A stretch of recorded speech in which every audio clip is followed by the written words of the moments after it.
聖女的范卓之，我在出門轉右第7棵樹下等你。第5章。上次咧就講到張玉同埋甄華開始咗甜蜜嘅戀情。咁有一次咧係咁樣嘅，咁大概開始咗3日到啦。咁甄華咧就抱住阿張玉問佢會中意佢幾耐。咁張玉咧就反問啦，咁你希望幾耐啊？咁甄華就話希望10000年。張玉咧聽到之後咧嚇到差啲咧就從阿甄華嘅大髀上面碌落嚟啦。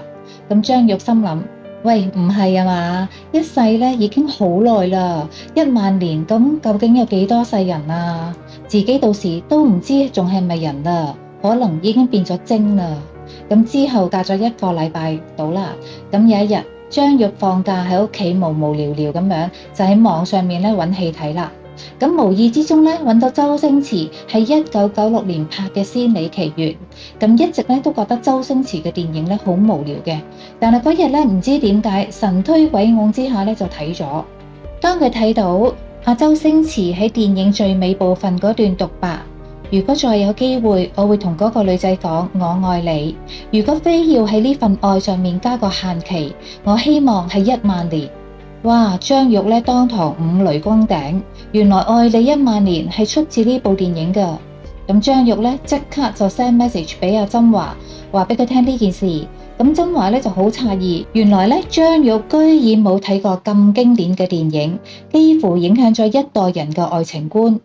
咁甄華咧就話佢睇咗不下10次，然後咧佢居然咧將嗰段獨白咧背落嚟 send 俾阿張玉。張玉咧當堂感動到不得了，然後咧張玉就講啦，我相信咧紫霞仙子係所有男人嘅夢中情人，又靚啦，又痴情，又溫柔，又單純。咁甄華就話啦，你咧就好似紫霞仙子咯。張玉咧就好開心咁講啦，唔係啩？佢係明星喎，我邊有咁靚啊？甄華咧就話啦，我係話性格啊，我邊有話你個樣啫？張玉咧就好嬲咁樣啦，你躝開啦！然後咧甄華咧就好賤咁樣 send 咗幾個大笑嘅 emoji 俾阿張玉。咁睇到呢度，我知道你哋心裏邊諗乜嘢？邊有咁白痴嘅女人㗎？居然相信呢啲溝女嘅手段。就算阿甄華當時真係真心一片，但係聰明嘅女仔應該馬上就會質疑類似嘅情節應該上演過無數次㗎啦。但係我哋呢位冇胸又冇腦嘅張小姐就痴痴咁樣當真啦，仲係覺得自己有幾咁唯一，佢哋之間嘅愛有幾咁堅定。自從佢哋開始交往之後，甄華就經常會做飯盒咧帶返公司俾阿張玉食。頭先唔係講咗啦咩？甄華係西廚，當然廚藝了得啦。唔單止咁樣，甄華做嘅午餐咧仲係非常之精緻嘅，擺盤亦都擺得非常之靚，唔會好似一般人帶飯嗰種飯盒，幾種隔夜菜咧撈埋一碟，又唔好睇又唔好食。咁甄華咧做過牛扒啊、燒雞啊、薯仔沙律啊、三文魚飯啊、冬陰功湯啊、肉骨茶啊、松露意大利粉啊、韓式煎餅啊等等等等，都係做得非常之漂亮精緻。同事咧都覺得張玉好古怪，邊度嚟嘅咁豐盛嘅午餐㗎？咁的確同同事嘅午餐相比咧，張玉所謂嘅大飯咧，簡直就係酒店直送。但問題嚟啦。由於咧佢哋喺同一間公司做嘢，唔能夠咧公開個戀情嘅，咁所以甄華咧當然亦都唔能夠俾其他同事見到佢送午餐俾阿張玉啦。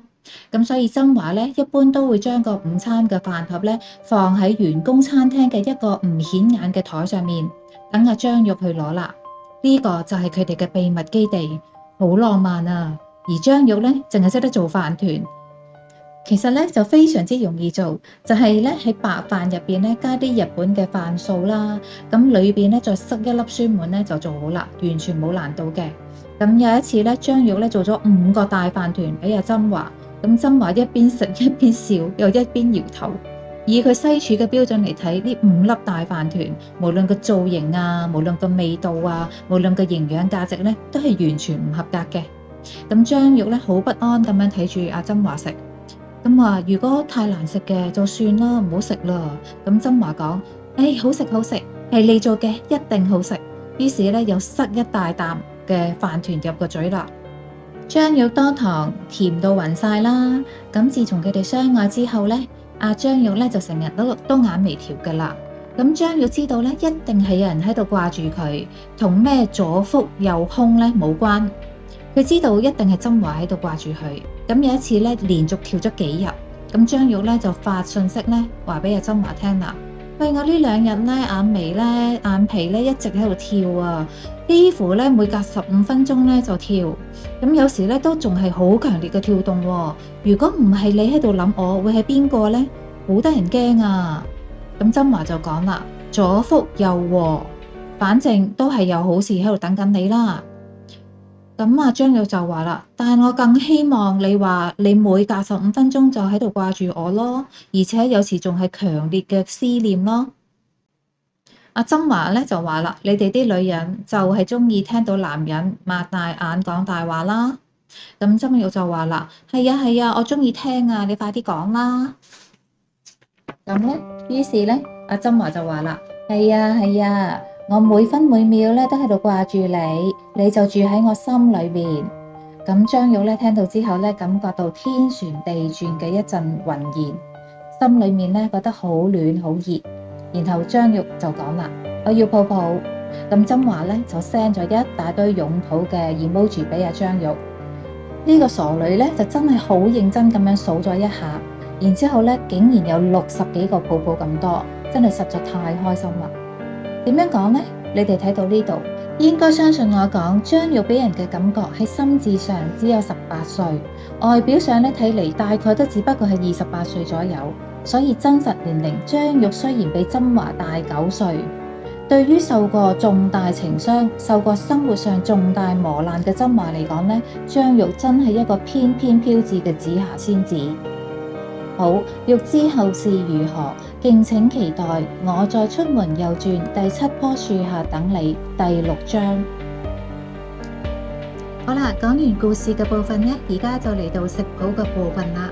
咁頭先都講過啦，咁張玉咧淨係識做飯團嘅啫，佢做嘅飯團就係咁樣噶啦，就簡單到不得了，就係去日本嘅超市咧買一啲飯素翻嚟。咁各種好多味道嘅，我自己咧就最中意食呢一個梅子味嘅飯素。咁然之後咧就加落啲白飯嗰度咧撈勻佢，然之後咧中間塞一粒梅子，咁就得噶啦。